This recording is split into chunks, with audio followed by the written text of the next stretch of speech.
Hindi cinema का एक ऐसा चेहरा जो 1980s में बदमाशों का सुपर लीडर बना और 1990s में बाप बन के सबका प्यार जीतना।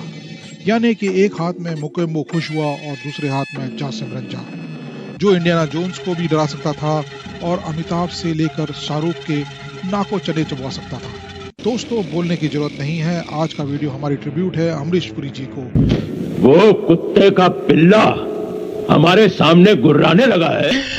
ऊपर वाला रॉन्ग हो सकता है, लेकिन डोंग कभी रॉन्ग नहीं होता।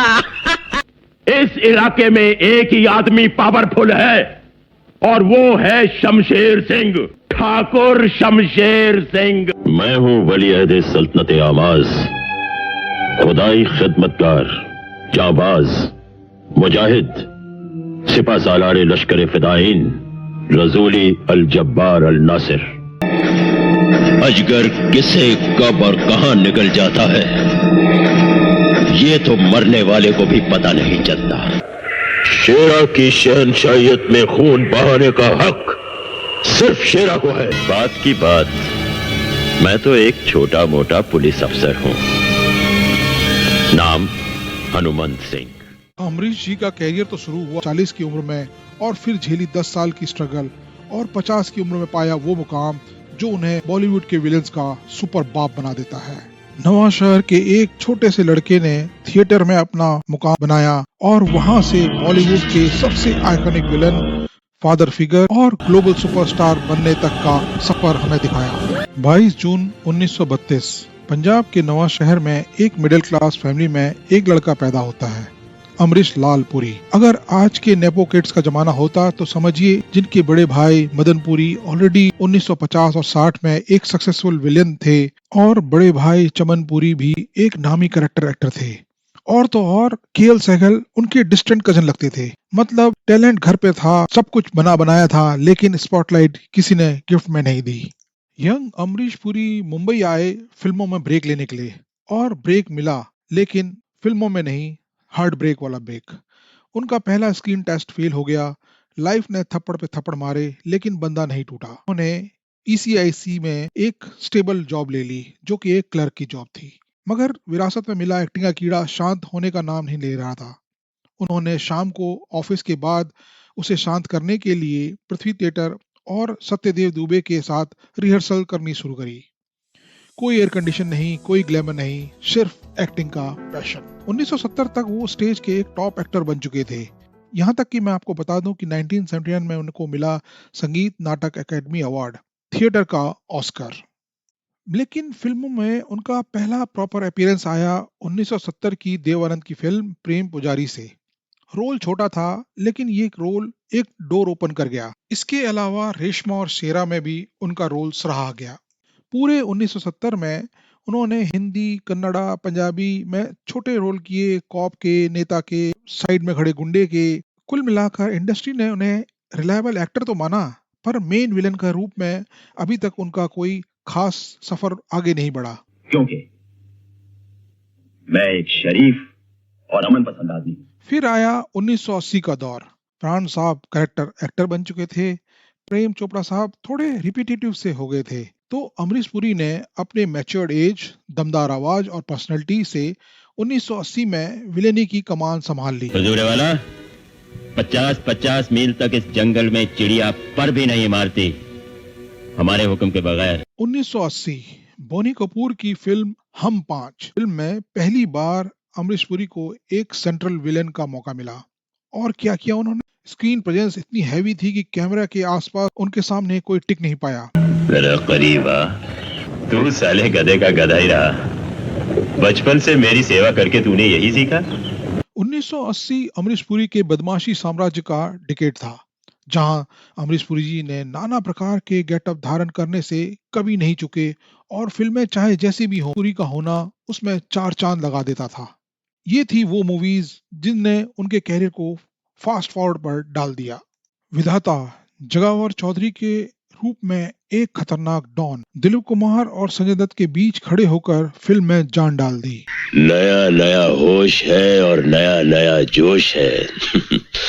तुम जायज हो इंस्पेक्टर, क्योंकि मेरे उल्लू के पट्टों ने तुम्हें बाजरा ही नहीं खिलाया। 1983 में हीरो पाशा के रूप में उसके बाद सुभाष घई ने उन्हें अपना फेवरेट बना लिया था। इस फिल्म ने उनकी स्टाइलिश विलेन वाली छवि को और भी बूस्ट कर दिया था। जैकी, ये मत भूलो कि ये भाषा तुम्हें पाशा ने सिखाई है। मेरी जंग दामिनी के चड्डा से पहले आया था Thakral, one of the most iconic lawyer Williams. Suit boot, काम, डेंजरस, कोर्ट रूम के अंदर एक अलग ही टेरर था। हमारे गुस्से के आग बबूला हो गए और उसी गुस्से में आकर आपने इंदु गुप्ता का खून कर दिया। राम लखन, वाह वाह वाह देवो, हमें तुम्हारी पसंद बहुत पसंद आई। शहनशाह, जिस दिन मैं कोई गोरी तितली देख लेता हूँ ना माधुर, मेरे खून में सैकड़ों काले कुत्ते एक साथ भौंकने लगते हैं। उस दिन मैं ब्लैक डॉग पीता हूँ। और फिर आई 1987 में मिस्टर इंडिया। इसमें उन्होंने वो काम किया जो कोई विलन अभी तक नहीं कर पाया था। मोगेम्बो खुश हुआ।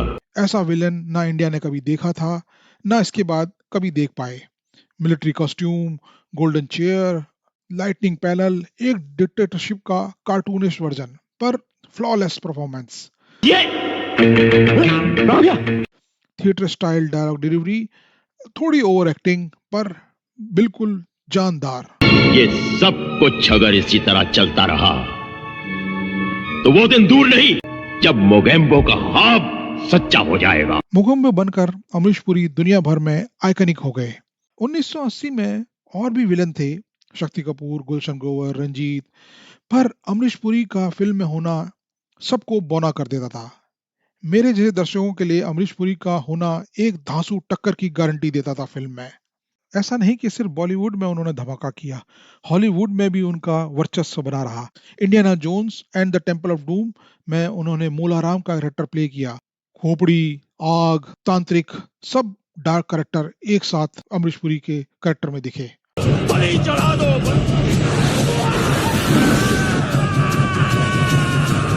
90s आते आते अमरीश पुरी के कैरेक्टर में थोड़ा चेंज आया। तुम्हारे कितने बाप हैं? एक। उसी तरह इस इलाके में सारे बदमाशों का एक ही बाप है, नागेश्वर।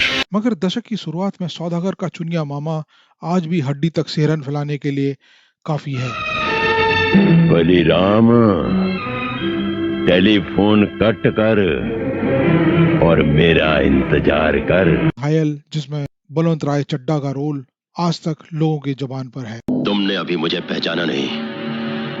जो जिंदगी मुझसे टकराती है वो सिसक सिसक कर दम तोड़ती है। इसके बाद आई करण अर्जुन, जिसमें ठाकुर दुर्जन सिंह की आंखों में वो आग थी जो सिर्फ अमरीश पुरी ही ला सकते थे। मैं तो समझता था कि दुनिया में मुझसे बढ़कर कमीना और कोई नहीं है। मगर फिर थोड़ा सा गियर चेंज किया उन्होंने, जहां पर 1995 में ठाकुर बलदेव सिंह की रोल में दो स्लाइटली नेगेटिव रोल था, पर उसको पूर्ण रूप से विलन रोल नहीं कहा जा सकता। वहीं से वो थोड़ा चेंज हो गए। वही आदमी जिसने हमें मोगेम्बो के कॉस्ट्यूम में देखा था, यहाँ एक स्ट्रिक्ट, इमोशनल और प्रोटेक्टिव फादर के रूप में दिखे। एक विलेन एक्टर से कई लाइनें एक्सपेक्ट नहीं होती हैं, लेकिन इस फिल्म में उन्होंने जा सिमरन जा की यह लाइन कहकर लोगों को अपने दिल में बसा लिया। जा बेटा जा, अपने राज के पास जा।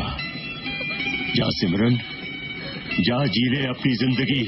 इसके बाद आई विरासत, जिसमें एक विलेज एल्डर जिनके अंदर ईगो, टेंडरनेस, ट्रेडिशन सब भरा हुआ था, सब एक ही कैरेक्टर में मिला।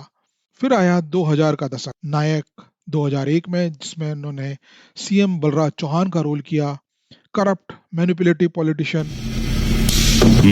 बोलिए सर।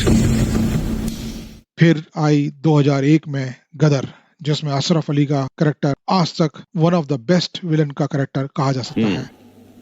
कहो, पाकिस्तान जिंदाबाद। 2000 में उन्होंने विलन प्लस फादर के रोल के बीच में भी बैलेंस रखा। उनकी लास्ट फेज की फिल्मों में डिग्निटी, अथॉरिटी और स्क्रीन कमांड कभी कम नहीं हुई।